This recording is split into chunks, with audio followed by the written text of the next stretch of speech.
maxed out man, helping you become the man you were made to be.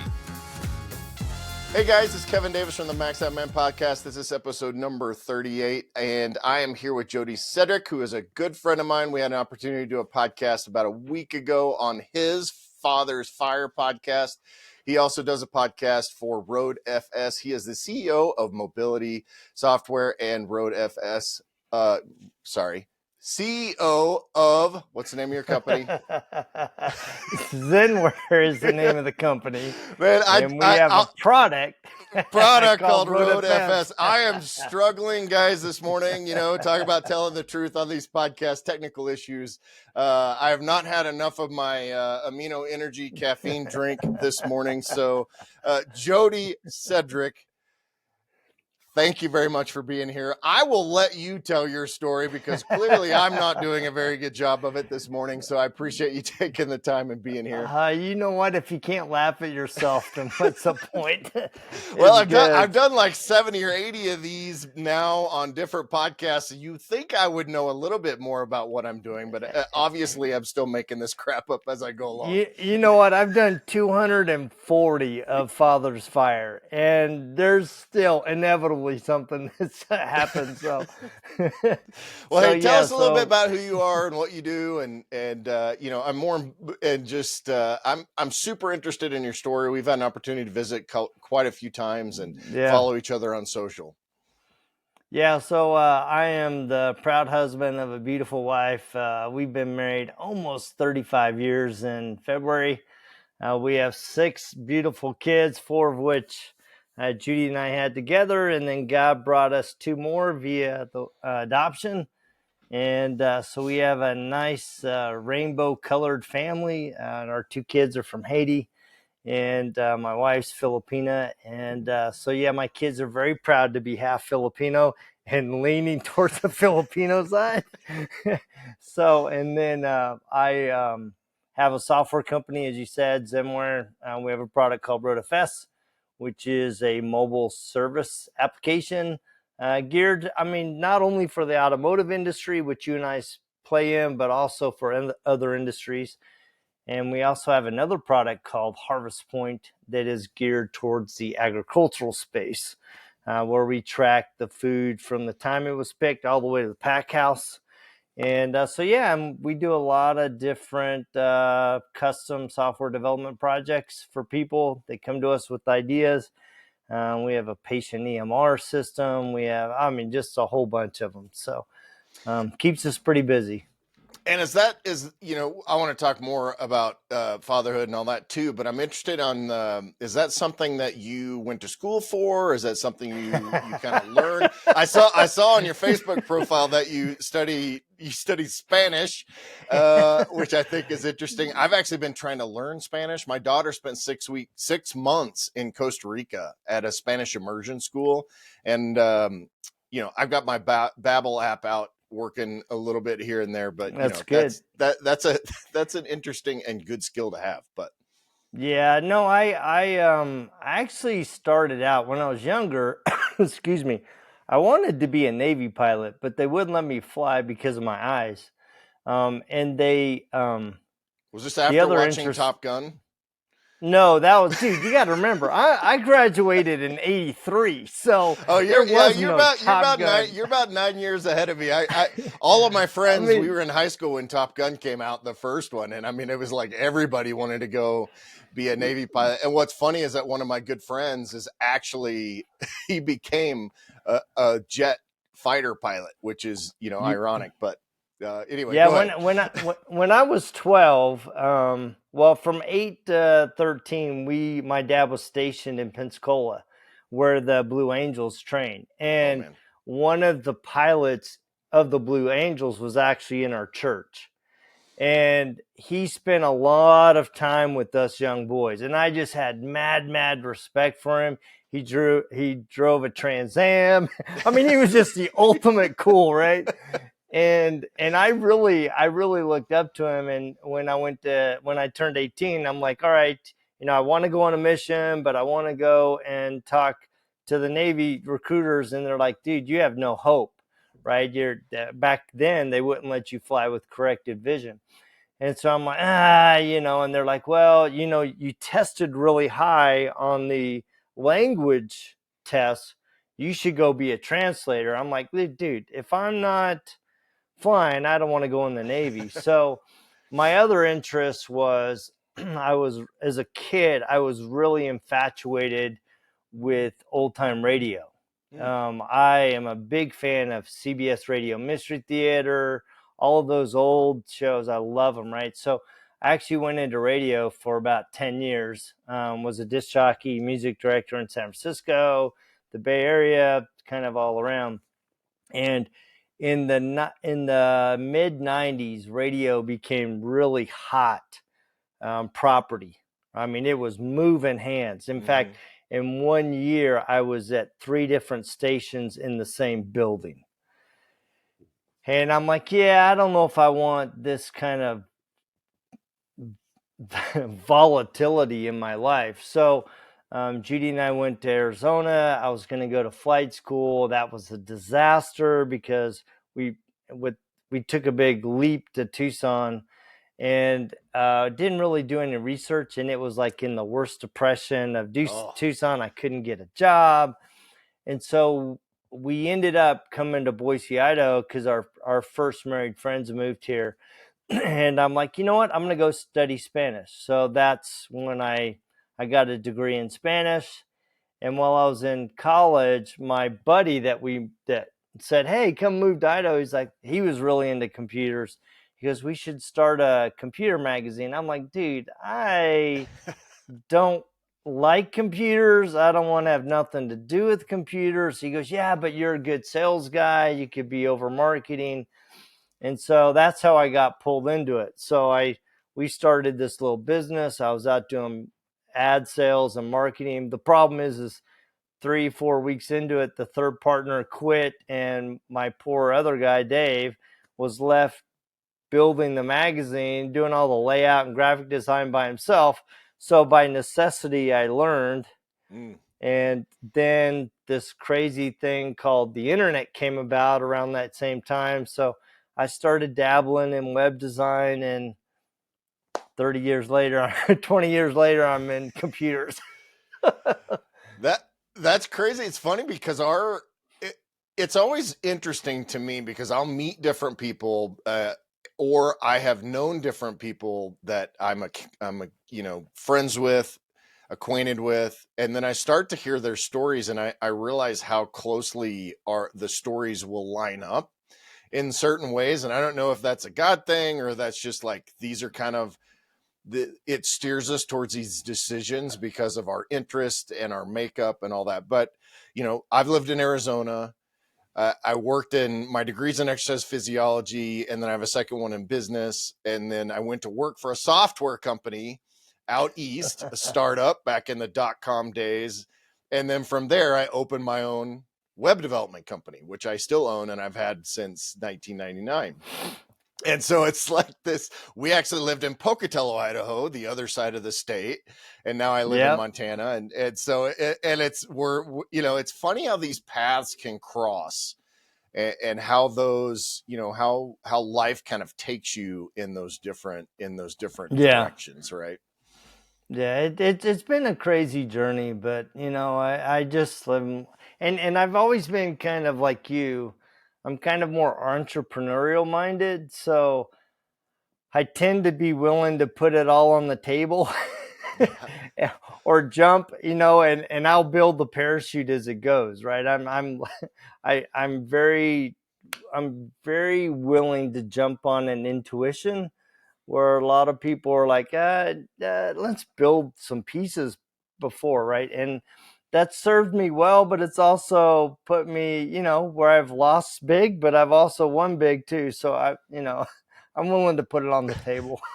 Yeah. And they talk about entrepreneurs being, they have a high degree of tolerance for risk, but which is kind of what you're describing. I tend to be that way, but also I always try to look at the grand scheme from a risk mitigation standpoint.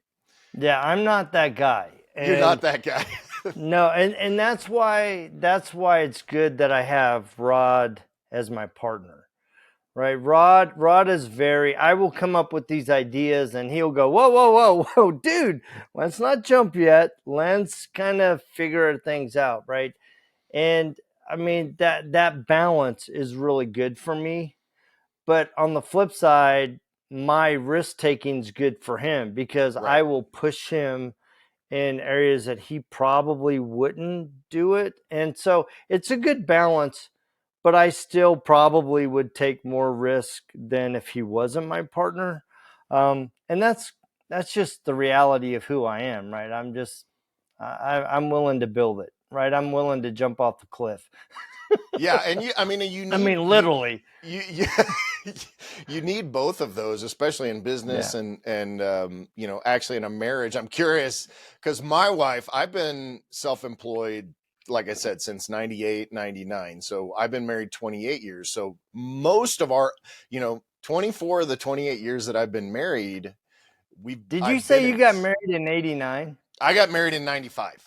Actually. Oh, well, okay. Gotcha. Yeah. So we got married in 95, and by 98, 99, I had already started my first business. So Michelle, my wife, grew up with a father who was a firefighter in LA. At that time, they had a great retirement. So he did his 20 years. He did not want to move up into, to be a captain or whatever. He just wanted to be what he wanted to be. I want to be a fire. So like Ozzie and Harriet, very low risk. Her mom is a super worrier about literally everything, which, has its own things.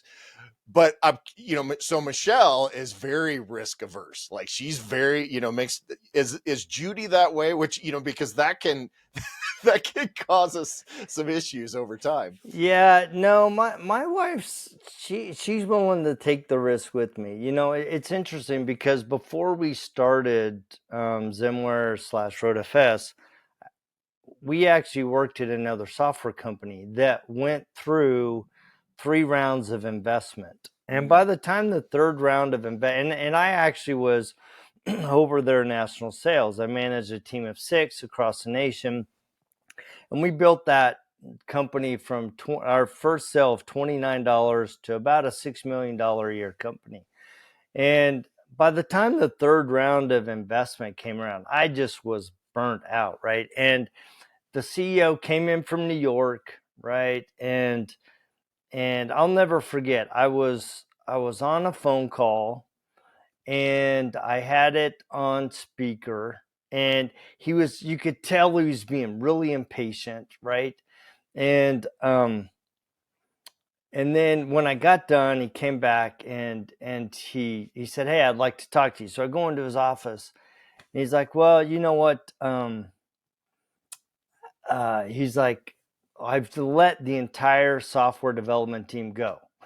I'm like, "What?" He goes, I go, "Wait a sec." And he's like, he goes, "Yeah, we're going to do some restructure." And I go, "Wait a sec. You just let the entire development team go of the product that I sell.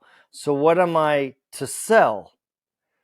And he goes, "Well, that's not your concern. You just sell what I have." I go, whoa, whoa, whoa, whoa. I go, "The thing that you got to understand about me is if I understand your vision, I'm all in, dude. I've rallied everybody in this company. I will rally everybody around you if I tie into your vision." And he goes, "That's not your concern. Your concern is to sell what we have and to make the company money." And dude, I went home really just frustrated and disheartened, right? Because this was already the 3rd round, but I was also kind of hopeful, as I tend to be. And I went home and I'm talking to Judy about it and just kind of venting. She goes, "Just do it." I go, "What? Just do what?" She goes, "Go start your business. You've been talking about it for the last year and a half. You guys go start a business." And so I went in the next morning and I gave my 2 weeks notice. And he goes, "What, you're quitting?" I go, "Yeah." I go, "You have no vision. You can't articulate it. The only vision I see is that you're cutting everybody's legs out from under them. And I can't buy into that." And the ironic thing was, at the same time I was having that conversation, the VP of sales went over to my lead sales guy and told him that they were going to let me go. And he goes, dude, you're freaking crazy. He goes, you don't understand the amount of sales that Jody's brought into this company. You're making a huge mistake. So literally, me and the VP of sales literally cross paths as I'm going back to my office. And he goes, and I learned this after the fact. He goes, we need to rethink letting him go.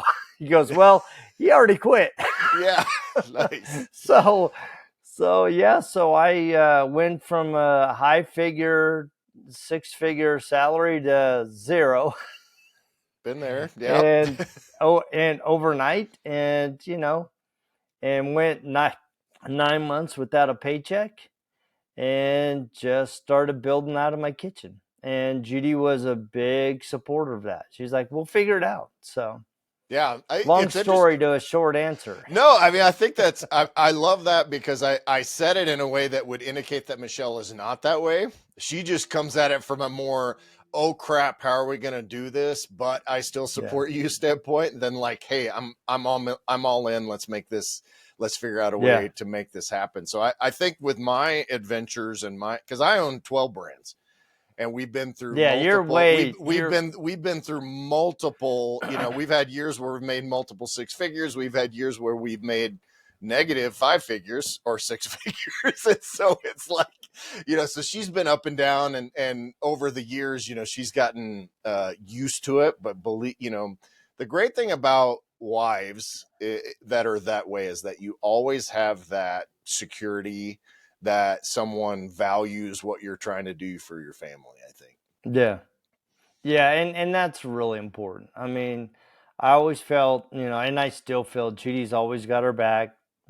She's like, all right, we'll figure it out. You know what? She's always like, we'll figure it out. Just keep working. We'll figure it out. So. Well, so tell me about your Father's Fire podcast. I love what you do there. I've kind of been, I had an opportunity to be on it, which was cool. And I'm seeing some of your guests and your topics and it's a really cool, very specific kind of podcast that I think is really feeding into a lot of people. Yeah. I started the podcast a little over 3 years ago, and the impetus for creating the podcast was I was listening to another podcast where these two gentlemen were talking about their horrible experiences or lack of experience with their dad.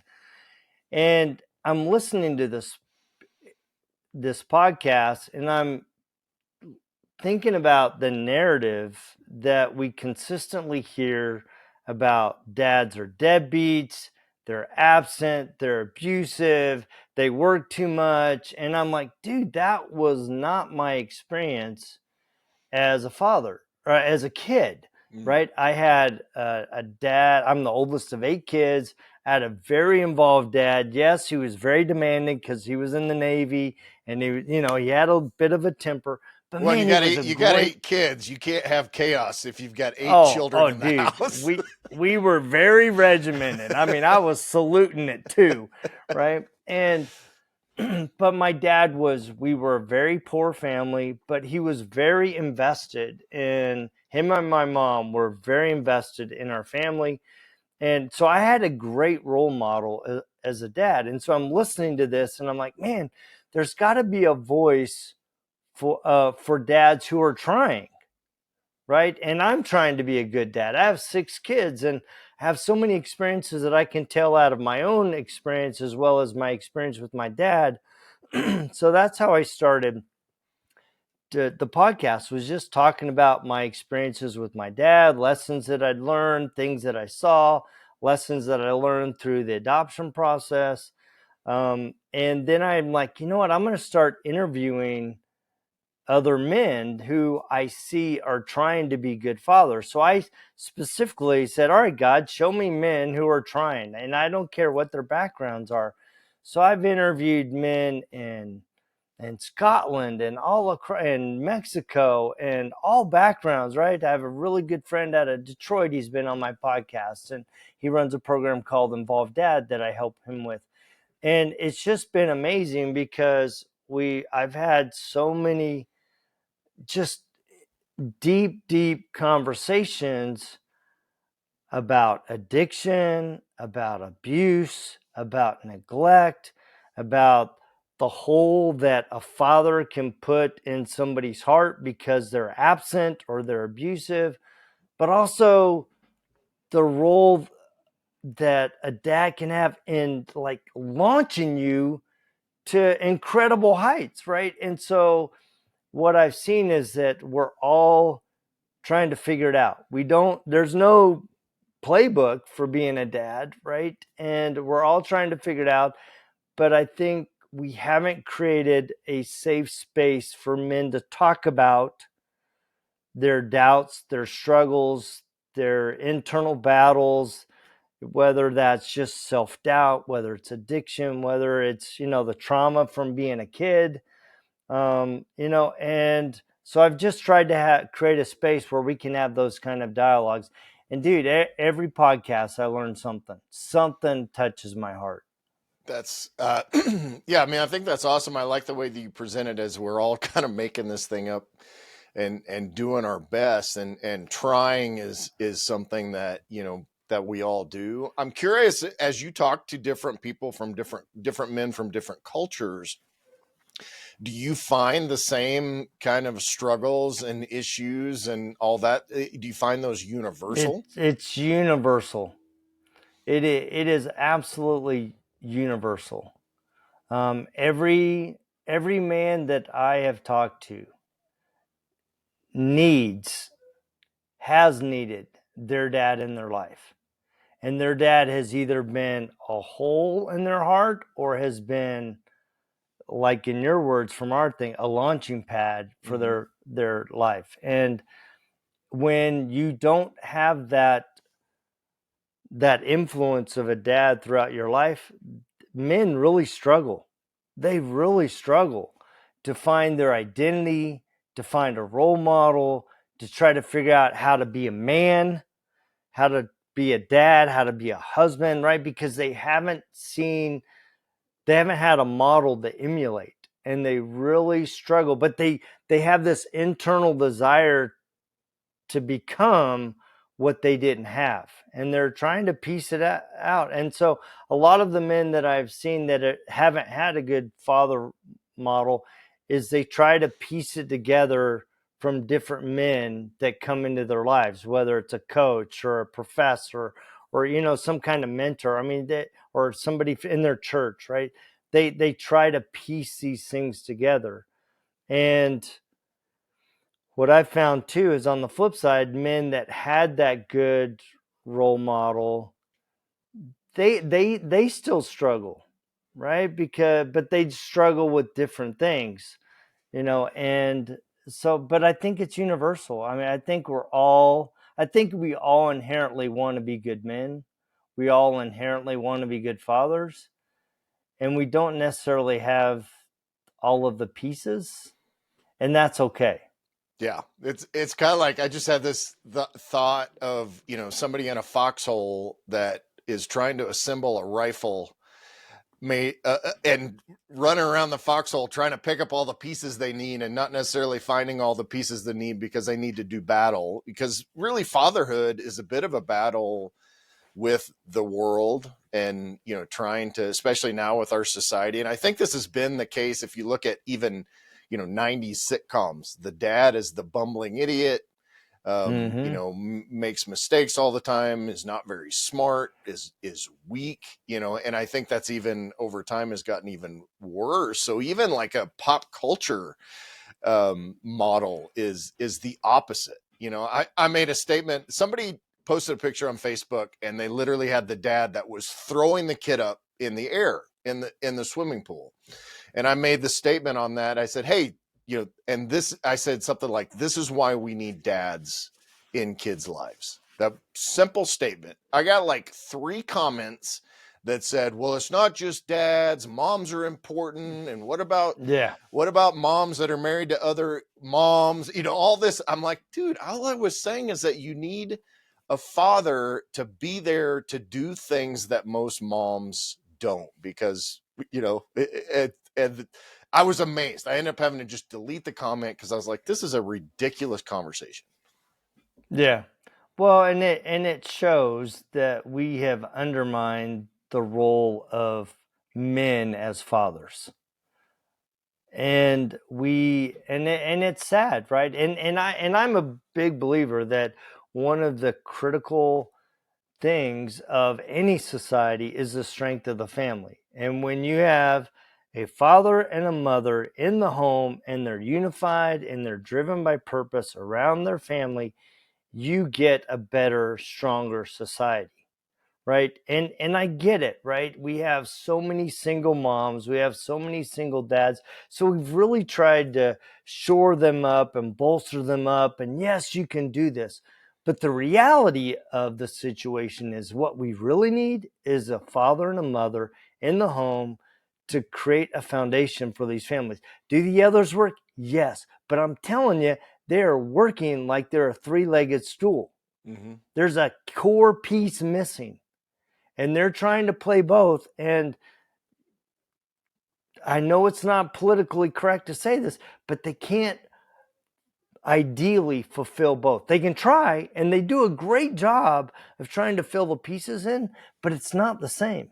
No, I mean, we are, men have innate characteristics as fathers that we bring to the table when we're raising children that, women, like you said, can simulate that. And this is not and I'm going to keep going with this, but they can't duplicate that. And especially a father that is committed and earnest and wanting to make a difference in their family's lives. And on the same thing, if you have a single dad, they cannot, by very nature of who we were made to be, cannot duplicate the mom's role in a kid's life. It's just, I mean, you've been married for a long time. I've been married for a long time. So we've had that, more traditional, complete, what I would call complete nuclear family. And so you see just throughout that, like, we had a kid I have a kid that's bipolar, and she kind of is, had those behaviors from the time she was a little kid. She had night terrors at 18 months. And we used to have to put her in the middle of the room, wrap her around pillows. And honest, we kind of thought she was possessed on a couple of these. Oh, geez. Because it was like, we could not restrain this child. And so that kind of behavior went through, has gone through her life. She's got things under control now as an adult. But I tend to be much more hard on that and really not knowing how to have that softer, caring, calming side to myself. And so Michelle would say, hey, look, you got to leave the room.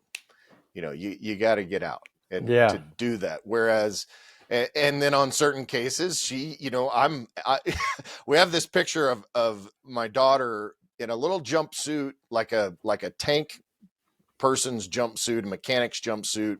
We were actually out changing the oil when she was probably around that same time, actually 16, 17 months. And so I taught her how to change oil on a hot rod at that. She's got oil all over herself. She's using the tools and all this stuff. And that's something that, like, that's a very special memory and a special moment in her life. Not that women don't change oil. I live in a world full of automotive, welding, yes, trades women only. So, like, don't think I'm some misogynist out here saying that doesn't exist. But I'm saying that you need these different roles in order to have a complete, like you said, it's not a three-legged stool. You need a four-legged stool in order to be a complete situation. Hey guys, thanks for listening to this episode. I hope you're enjoying it and learning a lot. If you're looking for extra help, don't forget that I do offer one-on-one coaching. We can talk through a ton of different issues. I can give you guides, guidelines, and logistical help to help you take that next step or go to that next level in some of the things that you're dealing with in your life. We also have some course content, some guides, and a lot of educational materials over at maxedoutman.com. For the coaching, go ahead and go to maxedoutman.com/coaching, and you can learn about that. And then just go to maxedoutman.com for everything else. Thanks for joining us. Now back to the episode. Yeah.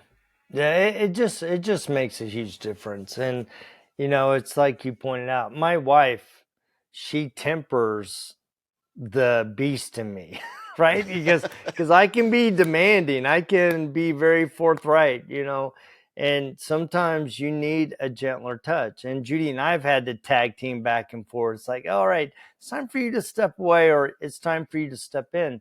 And I've been very blessed to have that. And my heart aches for men and women that don't have that partner that they can do that.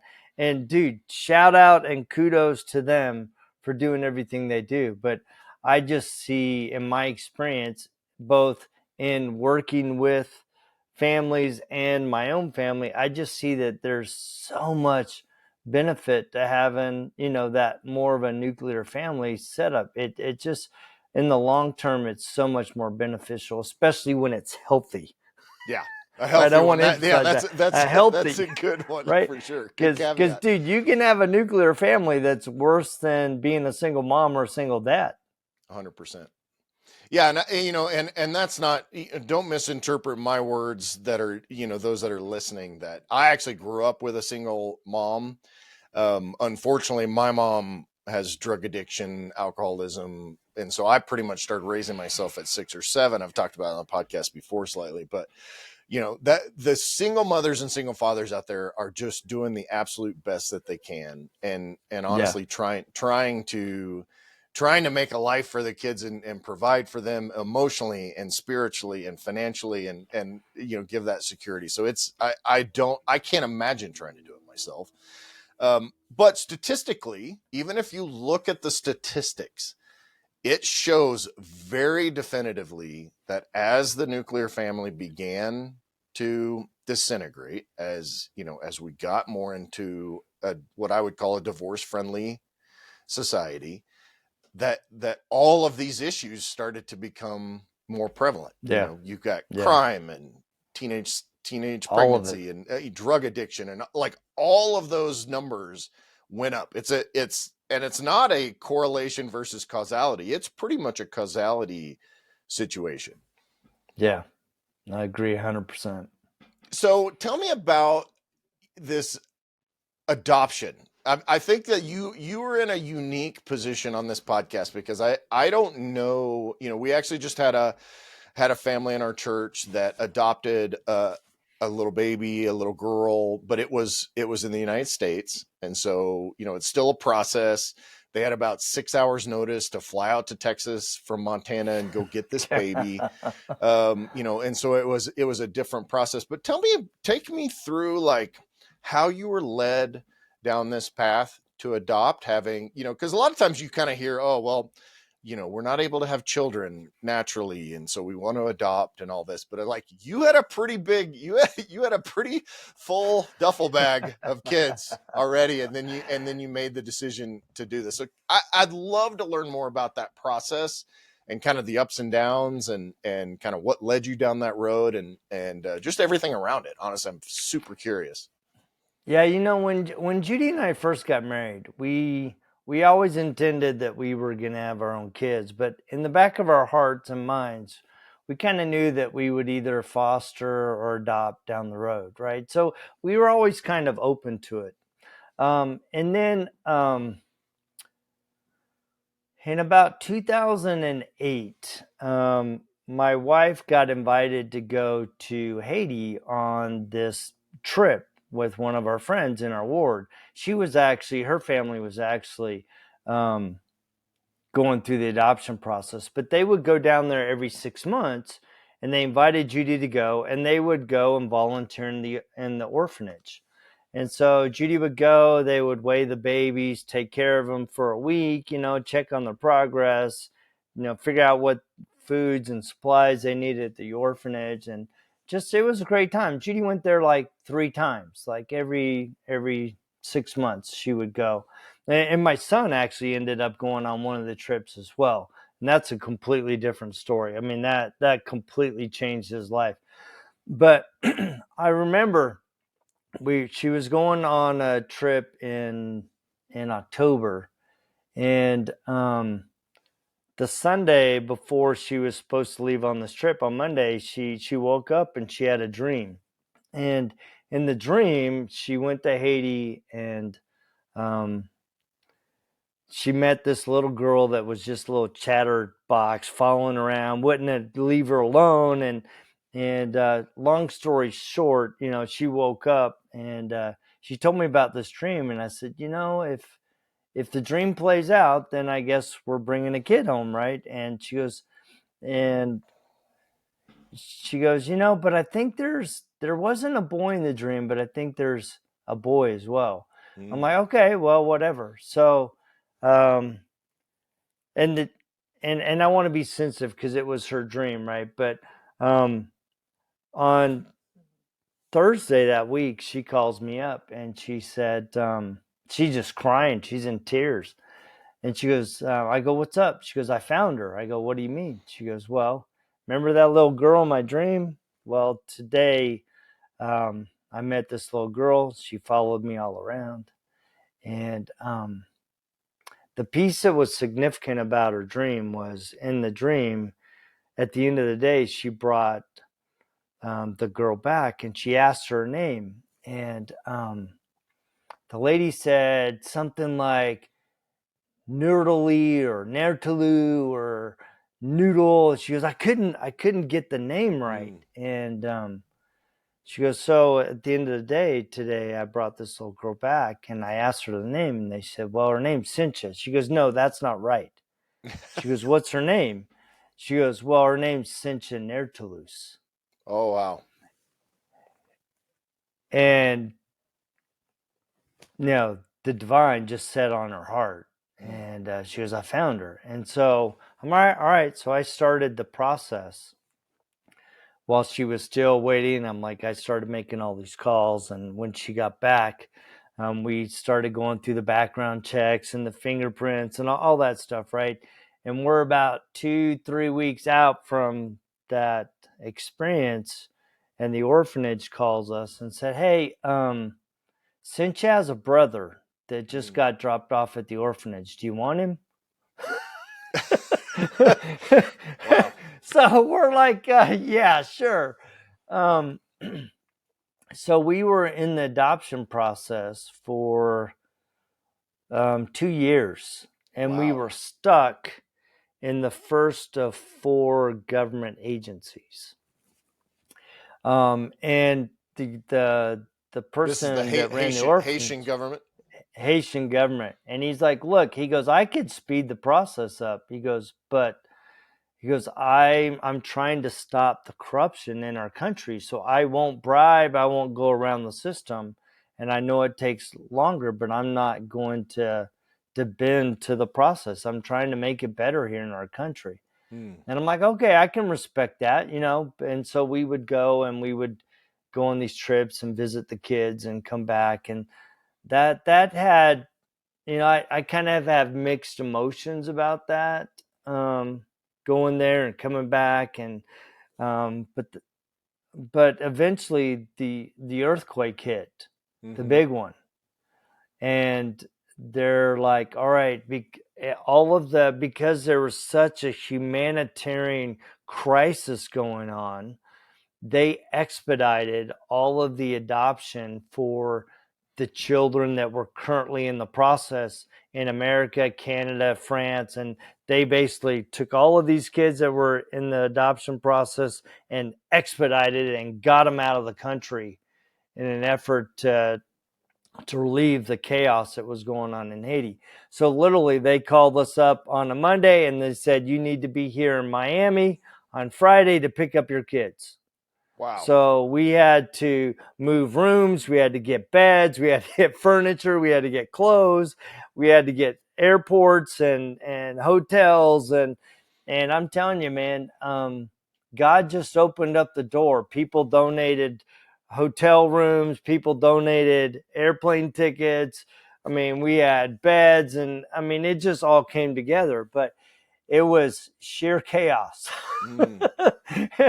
And so we flew to Miami and went into this little, I don't even know what it was, kind of this health and welfare kind of little hut, and we go in, we waited, they brought the kids in, and we took them to a hotel, stayed overnight, and flew them home.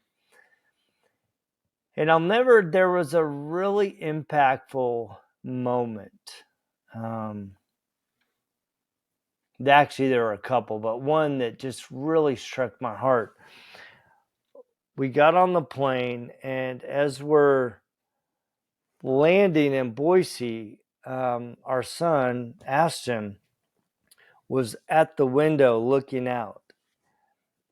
And I could see in that moment, here was this little boy, 9 years old, and he's just been put on a plane. He's going to a place with two complete strangers, really. And he's going to a place that he's never been before.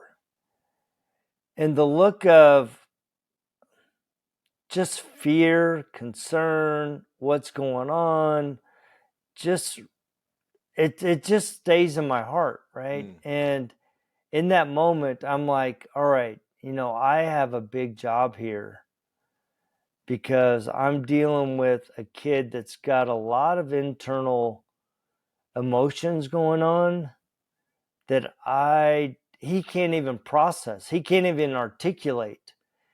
And somehow I got to figure out how to be a bridge to this. And a whole journey of creating trust and creating a bond, it was a big, big process.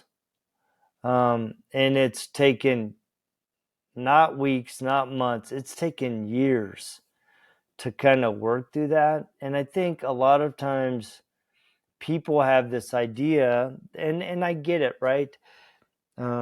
Adoption is a very beautiful thing, but you're bringing kids into your home, even as infants, that in some ways have had broken experiences. I mean, you think about an infant that is an unwanted pregnancy. A mother that wants her child, if you watch them, they will take their hands and they will caress their belly, and they will pull up and in that baby into their heart, right? Whereas a mother that has an unwanted child or unexpected child tends to push away. And so even in infants, you can still have reactive attachment disorder. And that's a very real thing. And so, hey guys, thanks for listening to this episode. I hope you're enjoying it and learning a lot. If you're looking for extra help, don't forget that I do offer one-on-one coaching. We can talk through a ton of different issues. I can give you guides, guidelines, and logistical help to help you take that next step or go to that next level in some of the things that you're dealing with in your life. We also have some course content, some guides, and a lot of educational materials over at maxedoutman.com. For the coaching, go ahead and go to maxedoutman.com/coaching, and you can learn about that. And then just go to maxedoutman.com for everything else. Thanks for joining us. Now back to the episode. Recognizing that as an adopted parent, that you need to not only create a safe and loving place, but you also have to create a space where they can work through their own loss, their own disappointment, their own building blocks of, all right, I need to build a relationship with you, and how do I do that? So yeah, it's been an incredible journey, and it's exposed the good in me, the strong in me, the beautiful in me, but man, it's exposed the ugly in me as well. And I've had to go, all right, you know what? I got to be authentic. I wasn't at my best, and I need to be more than I was in that moment. Yeah. And how did obviously as a family, it's fully disruptive. It's disruptive for the two kids that are coming into the family, but it disrupts every normalcy aspect of your existing family, right? Yeah, that's a really good point. Because here's the thing, as we were going through the 2 years leading up to adopting, our family was really, really excited. I mean, the kids were excited. We were excited. We were in every way looking forward to having these kids come. And what we didn't anticipate was the trauma, the real trauma that was being brought into our home, because all of a sudden you're bringing children that are older. They've already had some connection with other people, and now they've been ripped out and they're being brought into your home, and your kids are now being displaced. And now I remember my son Zane, he was really excited. I mean, he was really excited. And then to have a son that was age-wise, he was 9, but emotionally he was about 4 or 5. Yeah. And so instead of having a little brother that he could connect with, all of a sudden he had this little brother that was annoying, and they didn't connect and they couldn't communicate because we had a language barrier as well as an emotional barrier.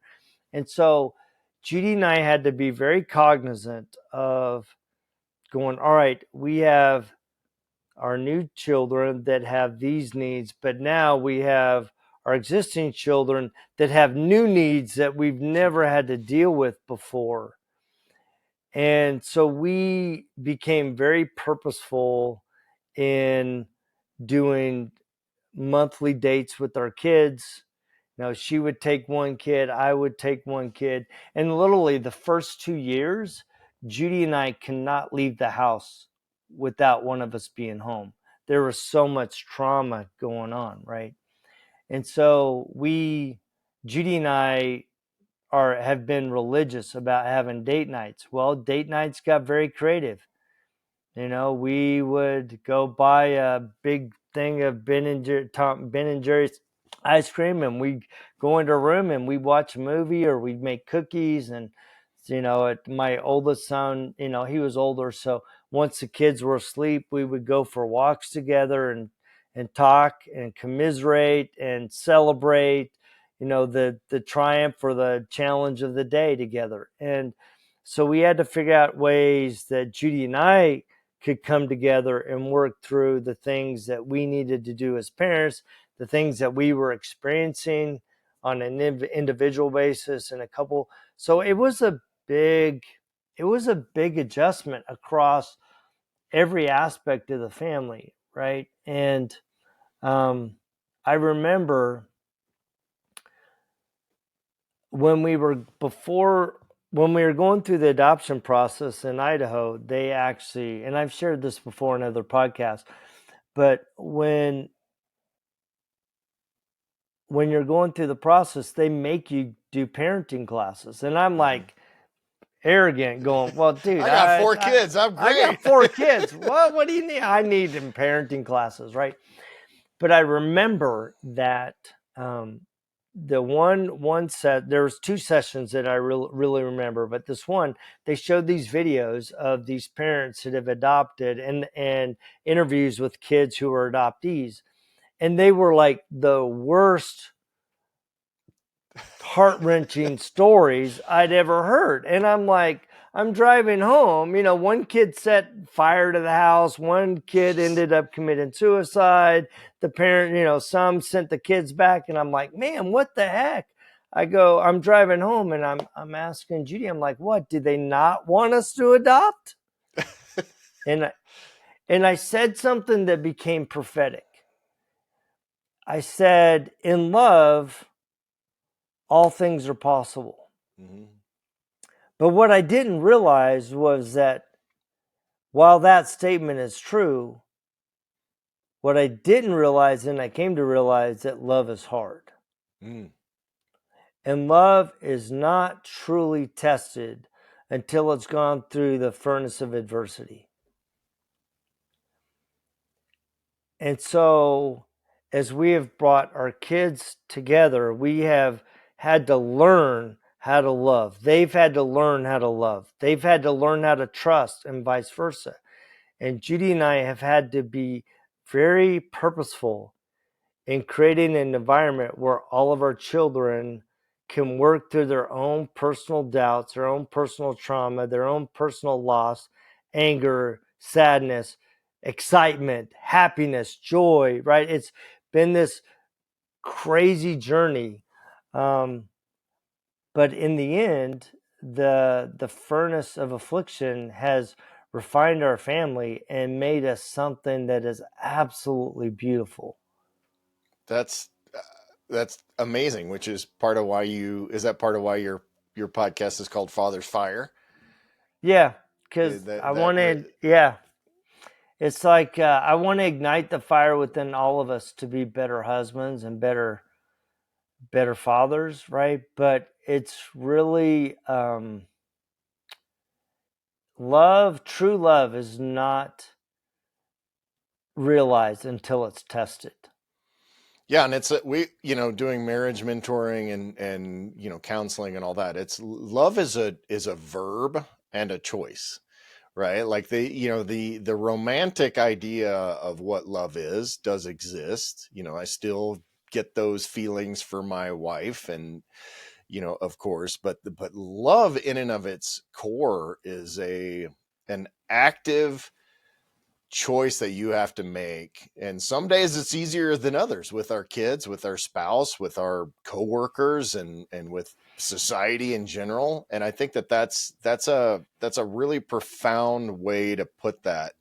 And going through that refiner's, what in Christianese we talk about refiner's fire, right? Like God takes us through these situations, or we go through these situations, and the process of refining is to burn out those impurities to help make us more pure. And I think that love, the idea of that love becoming more pure, is pretty amazing. I assume that you guys have kind of gone through guidance and counseling and all that along the way also, or is that something you're handling internally?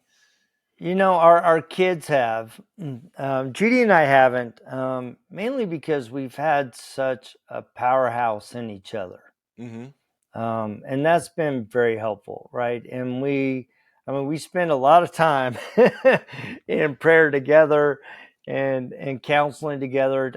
Judy and I have worked very hard to build a solid relationship, and so, but our kids individually have had, counseling, and that's good. And maybe I should have had some counseling, but I think my podcast has helped a lot because I'm talking about things that are directly related, even though they're not exactly the same, right? And so Right. I think in some ways the podcast has been my therapy as well.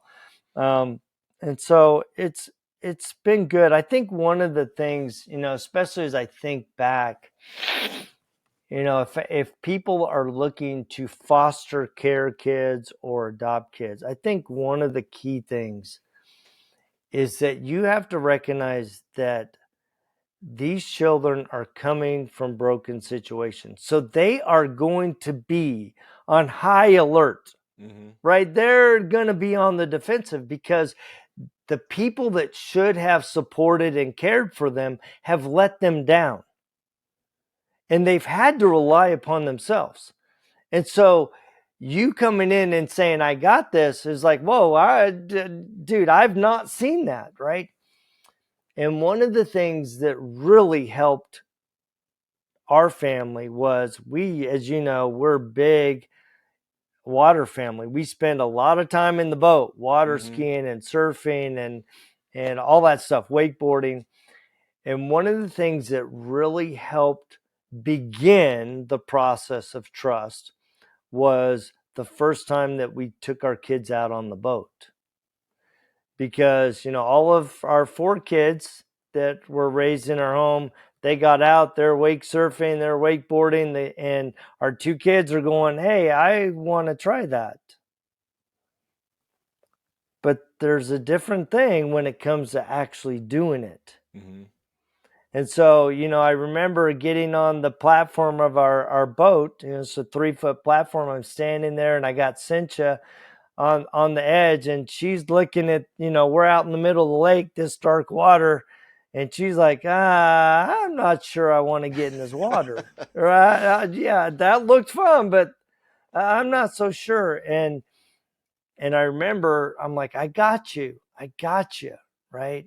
And so we sit on the ledge of the platform, and then I slip into the water, and I'm like, come here, I got you. Hold your hand. Right. And dude, she's still, and I'm in the water with my life jacket, and she's not. I'm like, I got you, and I'm look at me in the eye.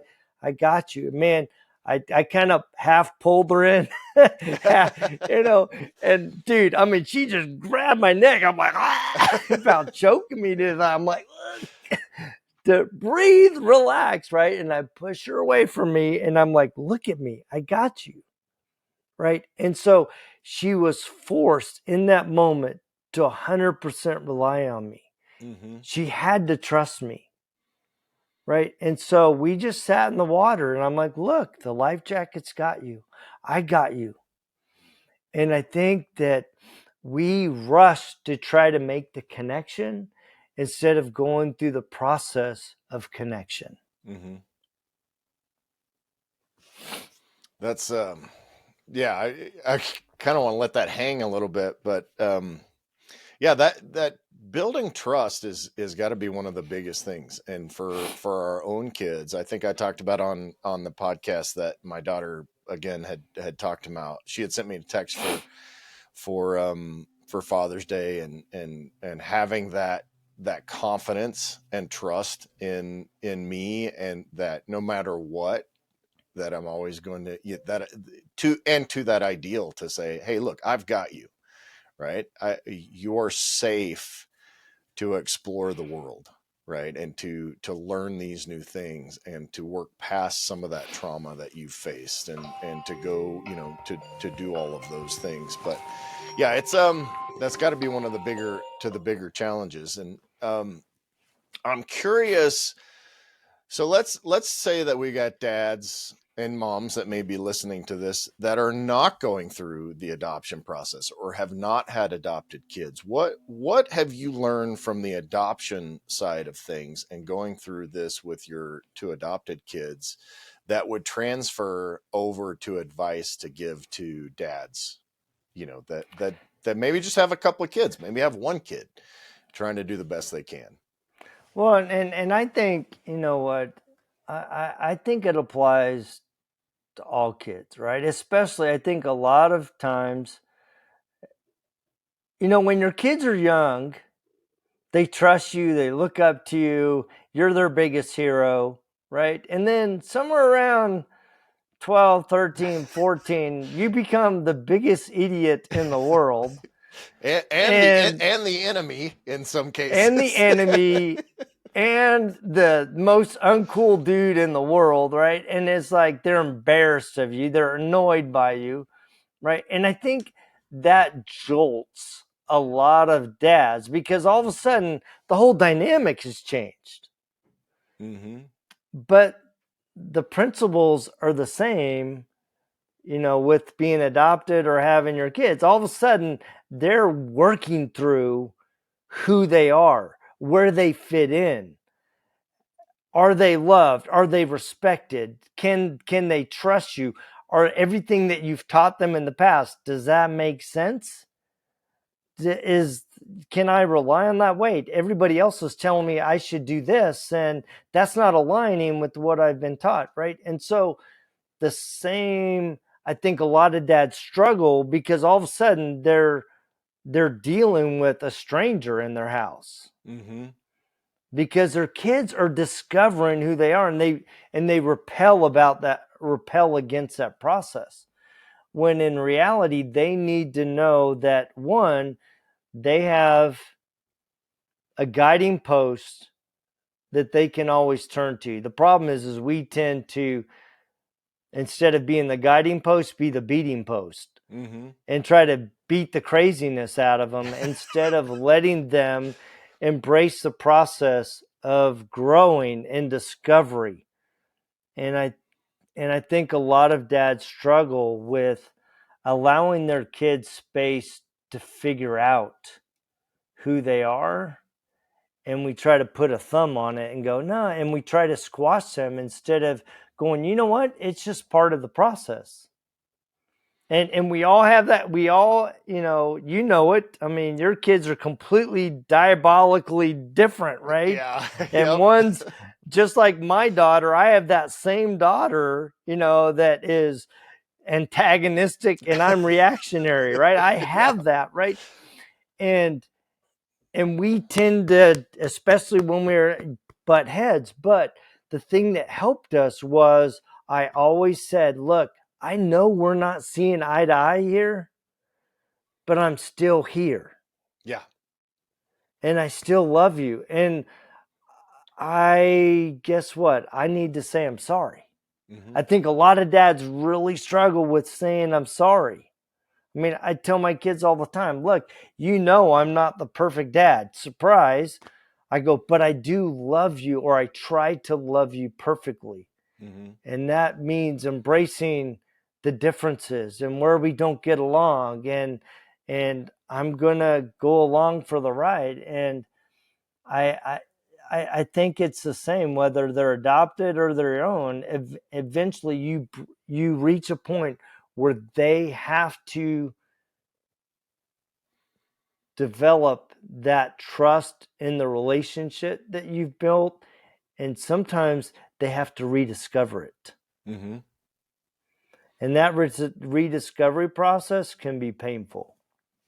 Yeah, and it definitely, when they were my girls both when they were turned 14, their heads are spinning around like Linda Blair, and and it's like I don't know what to do with you right now, and the sheer and my wife yells at me because I'm not allowed to say this to young parents anymore, but like the sheer hatred that will come out of a 14-year-old's mouth is so surprising, because like, Yes. and I'll say it to parents, and it's like, just because you want to kind of prepare them a little bit, but I tend to be a little bit extreme on it. It's like kids will bring out, they have the propensity for the most love and joy and the most sheer meanness that you can ever experience. That's and I, obviously there are exceptions to that, but I think that most parents that I talk to that have gone through the teenage years, and we kind of had this fantasy like, oh, it's not going to be our kids and they're going to be perfect and all this stuff, and God has a sense of humor with that. But I always tell people that God made teenagers in such a way that you want them to leave the house as much as they probably want to leave the house. but having that support, and like you alluded to, my youngest, who's middle, I'm conservative, she's super liberal and antagonistic, and we have to have these conversations of like, look, let's back off on this. Our safe word is this, and kind of be able to tone those things down, and to be able to have an open and honest conversation to say, look, we're not going to agree on this, and there are certain ways that we can have this conversation that can have that and can be loving, but it doesn't do us any good to fight about economic policy in Ukraine or whatever it, No. free college tuition, or whatever those things are that tend to be the hot buttons of the day. But to have that launching pad, and I think that's great advice that you're giving to people.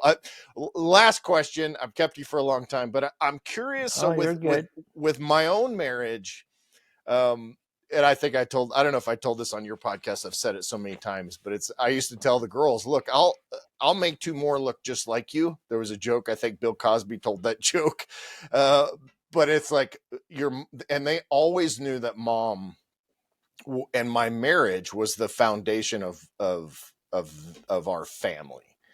And I thought it was poignant then, and I, and almost to an extreme, to like, look, your needs are important, but you're not an infant anymore, so you can kind of sustain your life. But this thing over here with your mother is what the most important relationship beyond my relationship with God. That's very important. And I thought it was poignant that my youngest then, who I obviously have a little bit of antagonism with, she said that specifically. Thank you for showing me what it looks like for a man to love a woman in that way. And I'm curious how your family and your relationship, being married for almost 35 years, if that's been true even going through everything that you do, like you said, you got the date nights once a week that have been very religious about and very disciplined about. So I have a sense that you and I share those same ideals. Yeah, Judy and I actually have another podcast that we do together. It's kind of her brainchild. It's called Into the Gray. And it's where we're exploring kind of the gray areas of life, getting gray, our kids leaving, all of that stuff. And in one of the episodes, she asked me, she goes, what do you think the most important thing is about our family? And I said, you. She was, it literally, I could see it. It took her back. I'm like, look, if you aren't preeminent in my life, obviously, right, with God there, right? Yeah. If you are not preeminent in my life, in our life, then everything else falls apart. And that has just been a critical point in me, because I firmly believe that if you and your wife, you and your husband are not unified, nothing else works, right? And I see so many people go, well, the kids come first. I'm like, no, you and your wife have to come first, because guess what? Your kids are going to grow up and they're going to leave the nest, and you're going to wake up and go, who are you? Right? It's like all of a sudden you're waking up to a stranger instead of going, all right, what do we get to do now together? Right. And I had a really good example in my dad. And this was a very poignant lesson for me.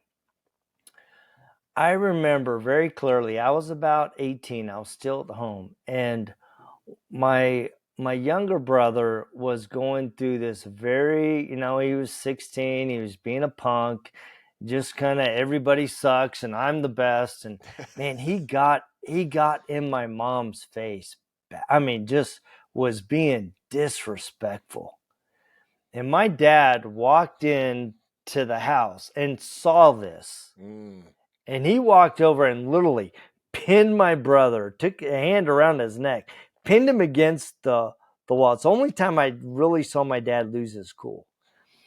And he goes, don't you ever talk to my sweetheart like that again.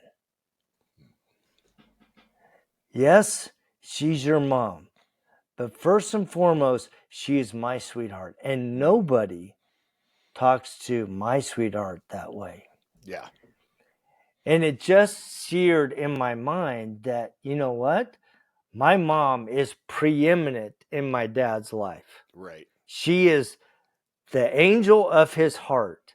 And I need to treat my wife with that same commitment, dedication, protection, love, admiration. And I have tried to be very, very purposeful in doing that with her. And I, obviously I haven't been perfect, but my kids know that mom is before them. Wow. I've jokingly said, look, when you guys leave, mom and I's address is going to be a GPS location. Good luck. We'll come visit you. Right. Yeah. So, yes, I want to be involved in your life, but at the core, it's me and mom, and you guys are part of our family.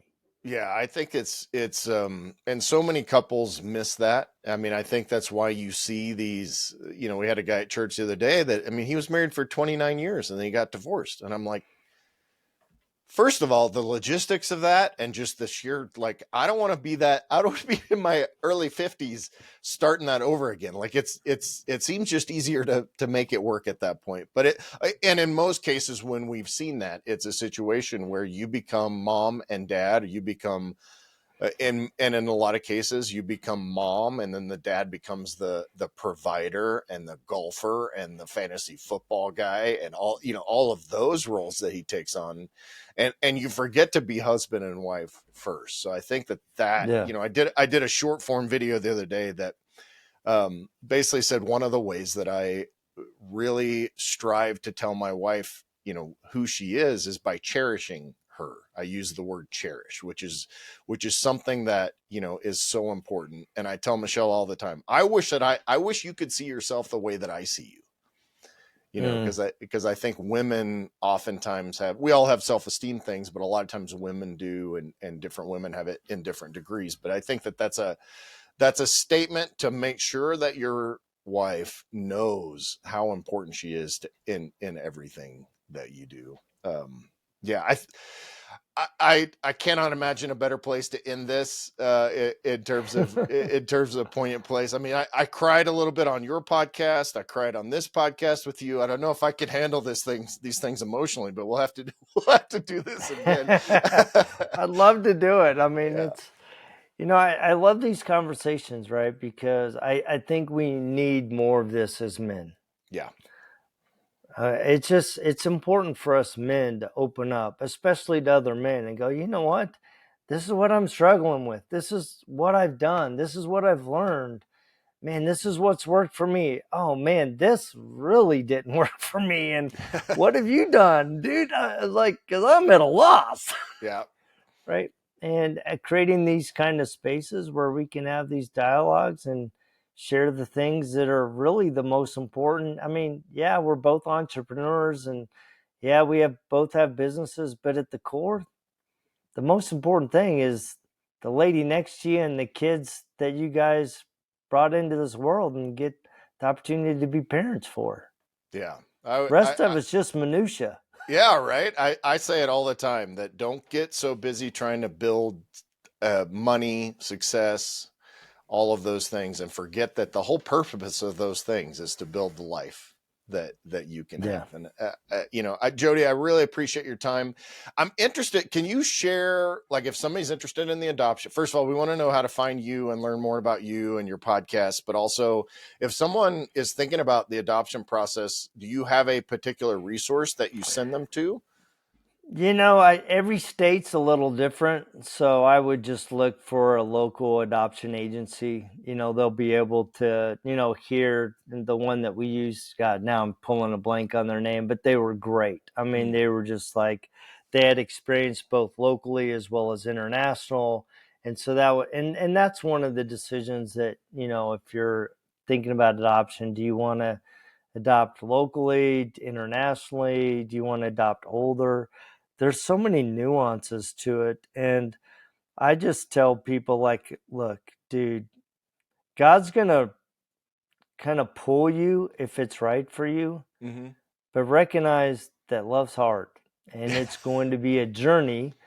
It's going to be a journey of love. And yes, they will be yours, and you will feel a connection that is unexplainable, that they are yours, right? But there's a process of also becoming yours, right? And so, just reach out, search your local adoption agencies. They'll be very helpful. There's a lot of different nuances if you're international versus local, but they're the guys that can help you there. So nice. And how do we learn more about the podcasts and what you guys got going on?